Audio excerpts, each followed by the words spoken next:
নমস্কার সবাইকে, কেমন আছো সবাই? আমার চ্যানেল আমি দ্য বংশুডিওতে তোমাদের সবাইকে আবারও ওয়েলকাম। আজ শুক্রবার সকাল 7:30 বাজে। আকাশটা কি সুন্দর হয়ে আছে, মনে হয় বৃষ্টি হবে। বাচ্চারাও রেডি হচ্ছে স্কুলে যাবার জন্য। আজকে আমিও একটু ওদের সাথে নিচে যাব, কারণ আমরা একটু ওদেরকে ছেড়ে দিয়ে একটু বাজারে যাব। আমাদের সামনে একটা মার্কেট আছে, ওই বাজারে কিছু ফুল, দুধ আর রোজকার কয়েকটা জিনিস কিনবো, আর একটু অল্প করে সবজি বাজারও করবো।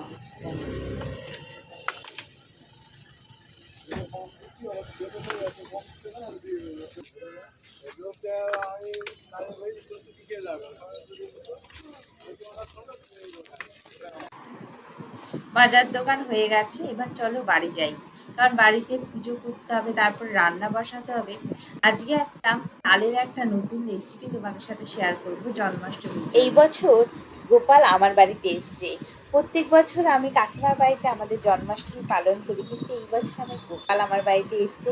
তাই আমার কাছে জন্মাষ্টমীটা একটু অন্য ধরনের আর স্পেশালও বলতে গেলে।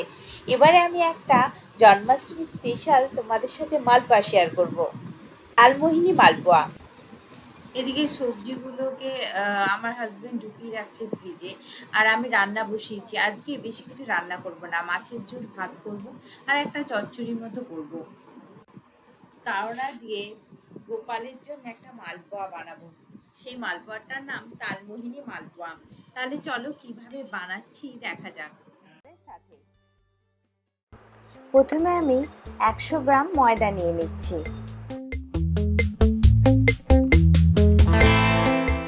এতে এবার পরপর 3 টেবিল স্পুন সুজি আর ভর্তি ভর্তি করে 3 টেবিল স্পুন গুঁড়ো দুধ দিয়ে দেবো।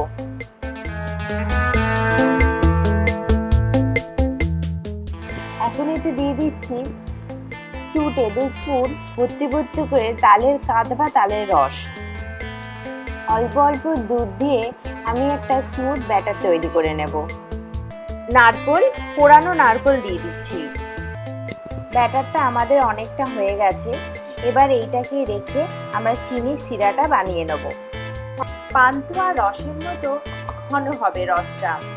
রসটা ফুটে উঠে ওর মধ্যে হাফ টিস্পুন লেবুর রস দিয়ে দিলাম, যাতে চিনির মধ্যে ময়লা থাকলে নষ্ট হয়ে যাবে।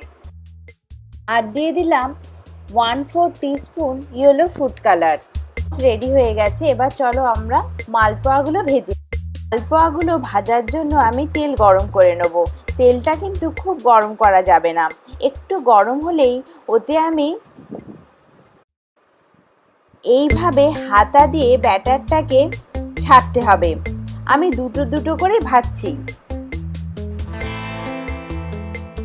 দুদিকটা ভালোভাবে ভাজা হয়ে যাওয়ার পর আমি এগুলোকে এবার চিনির শিরায় দিয়ে দেবো। একটু চিপে চিপে তেলটা বার করে আমি চিনির শিরার মধ্যে ডুবিয়ে রাখবো। মোটামুটি 5 থেকে 7 মিনিট ডুবিয়ে রাখলেই রেডি হয়ে যাবে আমাদের তালের মালপোয়া।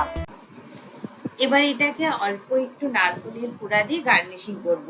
আশা করি তোমাদের আজকে আমার এই তালমোহিনী মালপোয়াটা খুব ভাল লেগেছে।